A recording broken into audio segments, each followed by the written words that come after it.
अनन्या को मिला discharge, part 85। अगले कुछ दिन ऐसे ही निकल जाते हैं। अब अनन्या भी काफ़ी रिकवर हो चुकी थी।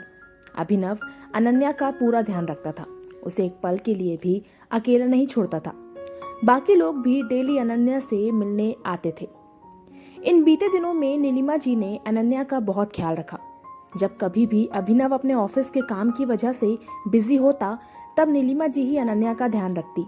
वो अनन्या से मिलने आती और अपने साथ अनन्या की पसंद की चीजें भी बनाकर लाती। जो प्यार वो अनन्या को पहले नहीं दे पाई थी, उसकी पूरी कसर वो अब निकाल रही थी। अनन्या और नीलिमा जी घंटों बैठकर बातें करते। नीलिमा जी अनन्या को अंजलि जी के बारे में भी बताती। दोनों की इतनी अच्छी बॉन्डिंग देखकर सब खुश थे। आज अनन्या को हॉस्पिटल से डिस्चार्ज मिलने वाला था। नील जी उसे लेने गए हुए थे। वहीं आज सिंह मेंशन को बहुत अच्छे से सजाया हुआ था। थोड़ी देर में सिंह मेंशन के बाहर गाड़ी के रुकने की आवाज आती है तो अरुणा जी जल्दी से आरती की थाल लेकर सबके साथ बाहर आती हैं। नील जी और अभिनव अनन्या को गाड़ी से बाहर निकालकर अरुणा जी के पास लाते हैं। अरुणा जी अनन्या की आरती करके उसकी नजर उतारती हैं और उसे अंदर लेकर आती हैं।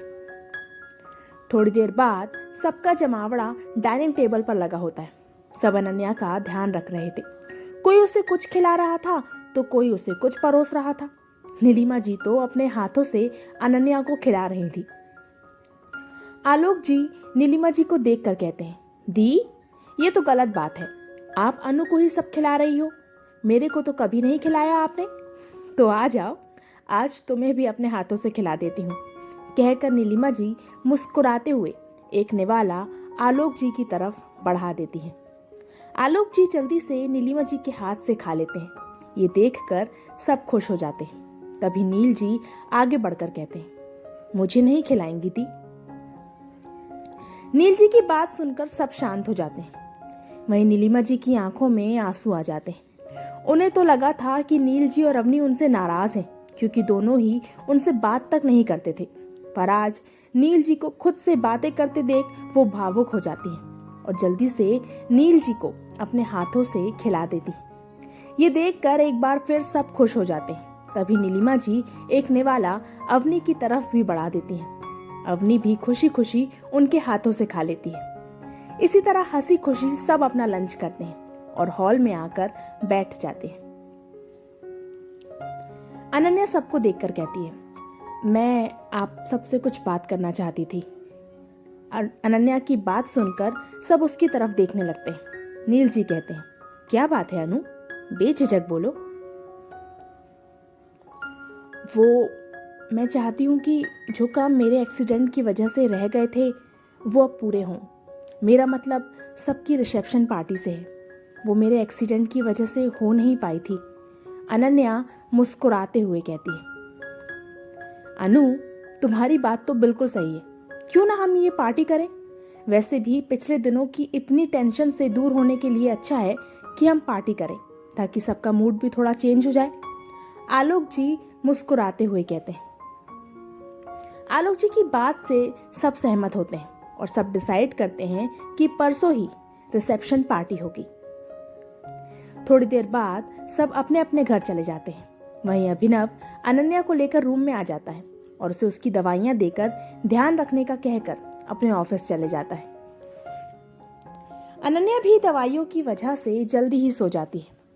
शाम के समय अनन्या की नींद खुलती है तो वो फ्रेश होने चली जाती है। तभी अचानक से अनन्या को अपने पेट के निचले हिस्से में बहुत दर्द होता है और वो तड़प उठती है। उसकी तकलीफ इतनी ज्यादा होती है कि उसके आंसू बहने लगते हैं। थोड़ी देर बाद अनन्या को अच्छा महसूस होता है और उसका दर्द भी अब गायब हो चुका था। तो वो पानी से अपना फेस धोकर बाहर रूम में आती है। तभी अचानक से कोई अनन्या को पकड़कर अपनी तरफ खींच लेता है और अनन्या सीधे जाकर उसके सीने से लग जाती है। अनन्या उस खुशबू को पहचानती थी। वो मुस्कुरा दी, फिर अपना सिर उसके सीने से निकालकर उसकी तरफ देखती है तो पाती है अभिनव उसे ही देख रहा था। अनन्या मुस्कुराते हुए अभिनव को देखकर कहती है, ये सब क्या है मिस्टर सिंह, आपने ऐसे अचानक क्यों खींचा।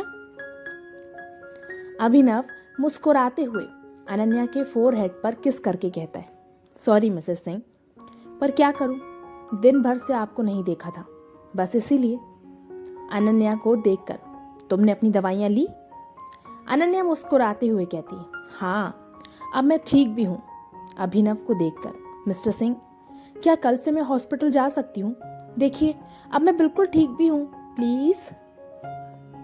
अभिनव अनन्या को देखता है जो मासूम सा फेस बनाकर उसे ही देख रही थी, तो वो मुस्कुराते हुए कहता है, डोंट वरी, मैंने अरिजीत अंकल से बात कर ली है, तुम कल से हॉस्पिटल जा सकती हो। सच्ची? आप कितने अच्छे हैं मिस्टर सिंह, कहकर अनन्या मुस्कुराते हुए अभिनव के होठों पर हल्का सा किस कर देती है। वही अभिनव अनन्या के ऐसे अचानक किस से हैरान हो जाता है, पर फिर मुस्कुराते हुए अनन्या को अपने करीब खींचता है और अपने होठ उसके होठों से मिला देता है। जल्दी ही सब डिनर करके रूम में सोने जाते हैं। आधी रात को अभिनव और अनन्या एक दूसरे को कडल करके सोए हुए थे। तभी अनन्या को एक बार फिर अपने पेट के निचले हिस्से में दर्द उठता है। वो दर्द इतना ज्यादा था कि अनन्या की नींद खुल जाती है। दर्द की वजह से वो तड़पने लगती है। वो अभिनव को उठाना चाहती थी, पर यह सोच के कि अभिनव परेशान हो जाएगा, वो उसे नहीं उठाती।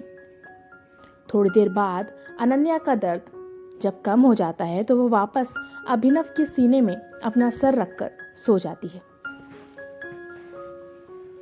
अगली सुबह अनन्या की आंख अभिनव के उठाने से खुलती है। वो जल्दी से फ्रेश होकर नीचे सबके पास आती है और सबके साथ नाश्ता करके अपने हॉस्पिटल के लिए निकल जाती है। दोपहर तक अनन्या काफी बिजी रहती है। जब वो शाम को फ्री होकर अपने कैबिन में आती है तो अचानक ही उसे फिर से अपने पेट में दर्द होने लगता है। वो कुछ कर पाती तभी डॉक्टर सुधा अवस्थी, जो कि अनन्या के हॉस्पिटल में एक गायनेकोलॉजिस्ट है, जब अनन्या के कैबिन में किसी काम की वजह से आती हैं, तो अनन्या को ऐसे दर्द में तड़पते देखकर तुरंत उसके पास जाती है। Doctor Ananya, what happened? आप ठीक तो हैं? डॉक्टर सुधा अनन्या की हालत देखकर कहती है, तो अनन्या दर्द में तड़पती हुई कहती है, डॉक्टर सुधा, प्लीज हेल्प कीजिए, मुझे बहुत दर्द हो रहा है। हाँ मैं वेट में अभी आई, कहकर डॉक्टर सुधा जल्दी से अनन्या के कैबिन से जाती है। तो जल्दी वापस आती। उनके हाथ में एक इंजेक्शन होता है और वो जल्दी से अनन्या को वो इंजेक्शन लगाती है। थोड़ी देर बाद अनन्या को काफ़ी बेहतर महसूस होता है, तो डॉक्टर सुधा अनन्या को सोफे पर बिठाकर उसे पानी देती है। अनन्या भी रिलैक्स होकर पानी पीती है। डॉक्टर सुधा अनन्या को देखकर पूछती है, डॉक्टर अनन्या, आपको ये दर्द कब से हो रहा है? अनन्या डॉक्टर सुधा की तरफ देख कर कहती है, कल से ये दर्द शुरू हुआ, पहले कभी ऐसा कोई दर्द मुझे नहीं हुआ, बस एक्सीडेंट के बाद से ही ये सब हुआ है। अनन्या की बात सुनकर डॉक्टर सुधा सोच में पड़ जाती है, तो अनन्या उन्हें देख कर कहती है, क्या बात है डॉक्टर सुधा, कोई परेशानी है क्या? डॉक्टर सुधा अनन्या को देख कर कहती है, डॉक्टर अनन्या, मैं पहले से कुछ नहीं कहूँगी, इसलिए बेहतर है कि आप अभी कुछ टेस्ट करा लीजिए। टेस्ट की रिपोर्ट के बाद ही मैं कुछ बोलूँगी। डॉक्टर सुधा की बात सुनकर अनन्या भी परेशान हो जाती है और वो तुरंत डॉक्टर सुधा के कहे अनुसार सारे टेस्ट करवाती है। डॉक्टर सुधा भी अनन्या को दवाई लिखकर दे देती है ताकि अगर दोबारा पेन हो तो वो ये खा सके। अनन्या को पता नहीं क्यों पर अब एक डर और बेचैनी सी हो रही थी। उसे समझ नहीं आ रहा था कि आखिर उसके साथ ऐसा क्यों हो रहा है, पर उसे अजीब लग रहा था। क्रमशः तो क्या होने वाला है आगे?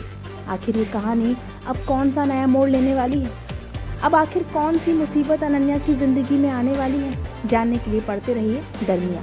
और अगर आप लोगों को मेरी स्टोरी पसंद आ रही है तो प्लीज़ मुझे सब्सक्राइब कीजिए, वीडियो को लाइक कीजिए, शेयर कीजिए, कमेंट कीजिए। Bye bye.